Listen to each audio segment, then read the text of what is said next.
Sire, je suis de l'autre pays. Nous nous ennuyons dans la ville, il n'y a plus de temple du soleil. La mythologie avait un rôle fondamental pour la recherche psychogéographique. En imaginant des histoires épiques dans un contexte urbain moderne, il était possible de masquer la réalité en démasquant ainsi l'inconsistance. Le fait de masquer comportait une analyse scientifique des effets que les architectures et les ambiances traversées reflétaient sur les sujets intéressés, alors que le fait de démasquer comportait un dépaysement personnel, un isolement intellectuel, un éloignement de la réalité qui permettait de reconstruire une réalité personnelle. L'exercice de la dérive mis en œuvre par les lettristes était une véritable pratique active qui envisageait de modifier les perceptions du sujet, une activité qui voulait créer les conditions pour pouvoir contester la réalité construite autour d'idées conditionnées.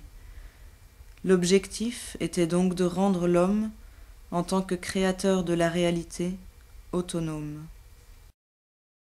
Pour le mouvement, marqué par la critique contre le modèle de vie qui se répandait depuis la ville vers la périphérie, la ville d'Aubervilliers a dû représenter une ambiance idéale pour dériver.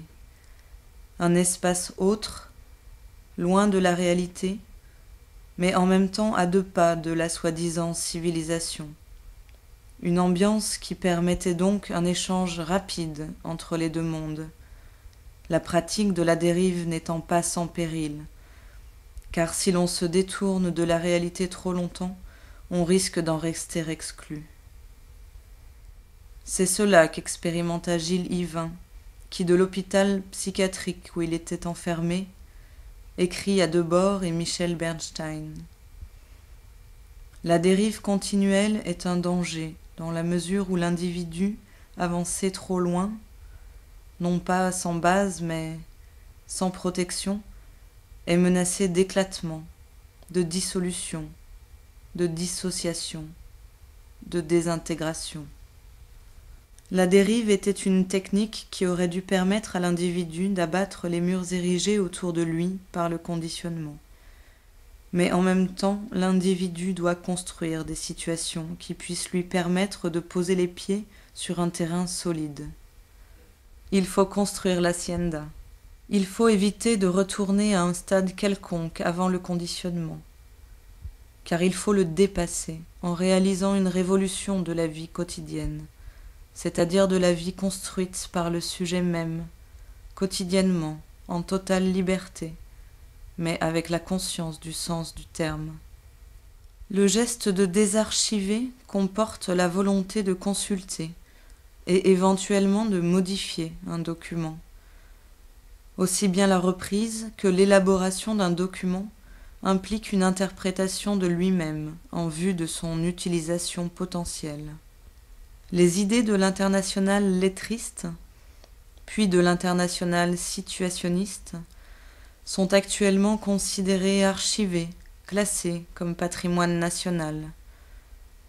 Elles sont donc confinées à la seule recherche académique. Si les situationnistes visaient à bouleverser le rythme du capitalisme, on pourrait penser qu'ils sont arrivés à leur fin. La place des loisirs a pris une importance dominante dans la vie quotidienne. Se promener à travers les villes est devenu une expérience psychogéographique. Derrière chaque coin de rue, on peut trouver le reflet d'une culture différente, un changement de perspective désorientant ou une structure interactive. Les nouvelles technologies, Internet et les nouveaux moyens de télécommunication ont évolué en créant des structures tellement embrouillées qu'on peut s'y perdre. Le dépaysement est facilité par des milliards d'horizons possibles. On peut se fabriquer une identité personnelle en suivant ses propres fantaisies et s'imaginer des vies alternatives sans limite.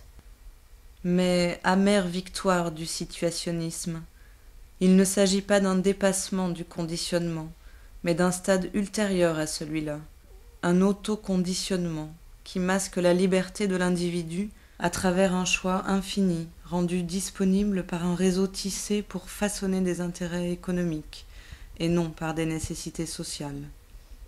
Cette forme réticulaire laisse tout de même, structurellement, des espaces vides, des espaces qu'il est encore possible d'occuper si on se soustrait à l'encadrement de la réalité. Pour obtenir cela, désarchiver la technique de la dérive, outre une recherche artistique, devient une nécessité. Ne lâche pas l'étoile, Jacques. Ne lâche pas l'étoile, Jacques.